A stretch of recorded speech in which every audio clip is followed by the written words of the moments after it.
Hi all வணக்கம். எல்லாரும் எப்படி இருக்கீங்க? இன்றைக்கி நம்ம கிச்சனில் ரொம்ப ஹெல்த்தி அண்ட் டேஸ்டியான ஒரு துவையல் ரெசிபி பார்க்க போகிறோங்க. மணத்தக்காளி கீரை வச்சு ஒரு துவையல் ரெசிபி பார்க்க போகிறோம். இது நாங்கள் சுக்குட்டி கீரைன்னு சொல்லுவோம். இதில் பார்த்தீங்கன்னா ரொம்ப ஹெல்த் பெனிஃபிட் ரொம்ப ஜாஸ்திங்க. மணத்தக்காளி கீரை பார்த்தீங்கன்னா ரொம்ப மருத்துவ குணம் வாய்ந்த கீரைங்க. இதை பச்சையாக சாப்பிட்டாவே சில பேருக்கு வாயில் இருக்கிற புண்ணெல்லாம் சரியாகும்னு சொல்லுவாங்க. இதோட காயும் அப்படியே சாப்பிடுவாங்க. இது பார்த்தீங்கன்னா நமக்கு மலச்சிக்கல், டைஜஸ்டிங் பவரை இன்க்ரீஸ் பண்ணி கொடுக்கும்.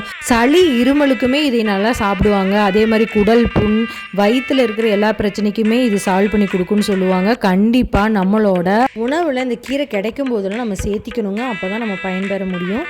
உணவே மருந்து வருமுன் காப்போம், அதே கான்செப்டை நம்ம ஃபாலோ பண்ணலாங்க. இந்த கீரையை மட்டும் செஞ்சால் போதும், நம்ம ஹாஸ்பிட்டல் பக்கமே பல பிரச்சனைக்கு நம்ம போக வேண்டியது இல்லைங்க. இன்னைக்கு நம்ம கிச்சனில் இதை வச்சு ஒரு துவையல் ரெசிபி எப்படி செய்யறதுன்னு பார்க்கலாங்க. இப்போ இந்த கீரை ஒரு கட்டு வாங்கியிருக்கோம். இதில் பார்த்தீங்கன்னா காய்கள் நிறையா இருக்கும். இதை தனியாக எடுத்து வச்சிடலாம். இந்த காயை வச்சு தனியாக ஒரு குழம்பு செஞ்சோம்னா டேஸ்ட் வேறு லெவலாக இருக்கும். அதுவும் வரப்போகிற வீடியோவில் நான் அப்லோட் பண்ணுறேன். இப்போ கீரையை மட்டும் எடுத்து நம்ம தனியாக பிச்சு எடுத்து போகிறோம். தண்டு நம்ம யூஸ் பண்ண மாட்டோம். இந்த மாதிரி கீரை எல்லாத்தையுமே தனியாக எடுத்து வச்சிடலாங்க. எடுத்துட்டு தண்ணியில் போட்டு 2-3 டைம் நல்லா வாஷ் பண்ணிவிட்டு தண்ணியை வடிச்சிட்டு இதை சின்ன சின்ன பீசஸாக நம்ம கட் பண்ணி எடுக்க போகிறோம். இப்போ இதை நான் சின்ன சின்ன பீசஸாக கட் பண்ணி எடுக்கிறேன். இதில் பார்த்தீங்கன்னா இந்த கீரையை பிக்கிறது மட்டும்தான் வேலை, மற்றபடி டக்குன்னு ஈஸியாக செஞ்சிடலாம். இப்போ எடுத்து வச்சுட்டோங்க. இப்போ ஒரு கடாயில் ஆயில் விட்டுக்கலாம். 1 டீஸ்பூன் ஆயில் விட்டுட்டு கடலைப்பருப்பு 2 டீஸ்பூன், 1 டீஸ்பூன் உளுந்து பருப்பு, வெள்ளை உளுந்து சேர்த்திக்கோங்க, 1 டீஸ்பூன் சீரகம், 1/4 டீஸ்பூன் மிளகு, 2 வரமிளகா, காரத்துக்கு தகுந்த மாதிரி ஜாஸ்தி பண்ணிக்கலாம். இந்த மாதிரி நல்லா போட்டு நல்லா வறுத்து விடுங்க. இது நல்லா வதங்கி வந்ததுக்கப்புறம் இது கூட 10 சின்ன வெங்காயத்தையும் தோல் உரிச்சுட்டு சேர்த்து அதையும் நல்லா வதக்கணும். இது நல்லா வதங்கி வரட்டுங்க. வதங்கி வந்ததுக்கப்புறம் நம்ம கழுவி எடுத்து வச்சுருக்க மணத்தக்காளி கீரையை நல்லா தண்ணியை வடிச்சிட்டு இது கூட சேர்த்திக்க போகிறோம்.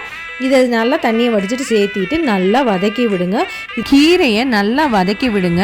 இது நல்லா வதங்கி வந்தால் தான் இதில் இருக்கிற கசப்புத்தன்மை தெரியாமல் இருக்கும். இந்த மாதிரி சுருளை வதக்கி விடுங்க. இது நல்லா இந்த மாதிரி வதங்கி வந்ததுக்கப்புறம் 1/4 மூடி அளவு தேங்காயும் சேர்த்து 2-3 நிமிஷம் நல்லா வதக்கி விட்டுட்டு இப்போ நம்ம அடுப்பை ஆஃப் பண்ணிவிட்டு ஆற விட்டுறலாங்க. ஆறுனதுக்கப்புறம் மிக்ஸி ஜாரில் போட்டு இது துவையல் பதத்துக்கு நம்ம அரைச்சி எடுத்துக்க போகிறோம். இது எந்த தாளிப்பும் சேர்த்த வேண்டாம், இப்படியே சாப்பிடுங்க. டேஸ்ட்டு வேறு லெவலாக இருக்கும். இதில் ரொம்ப மருத்துவ குணங்கள் இருக்குதுன்னு நான் முதலே சொல்லியிருக்கேன். நிஜமாகவே ரொம்ப ஹெல்த் பெனிஃபிட் ஜாஸ்திங்க. வாரத்துக்கு ஒரு முறையாவது நீங்கள் இந்த கீரையை நம்ம உணவோடு சேர்த்திக்கோங்க.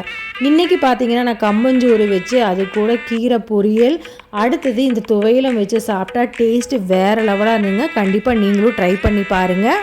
நீங்களும் செஞ்சு பார்த்துட்டு பிடிச்சிருந்தா லைக் பண்ணுங்கள், ஷேர் பண்ணுங்கள், சப்ஸ்கிரைப் பண்ணுங்கள், பெல் ஐக்கானையும் கிளிக் பண்ண மறந்துடாதீங்க. தேங்க்ஸ் ஃபார் வாட்சிங்.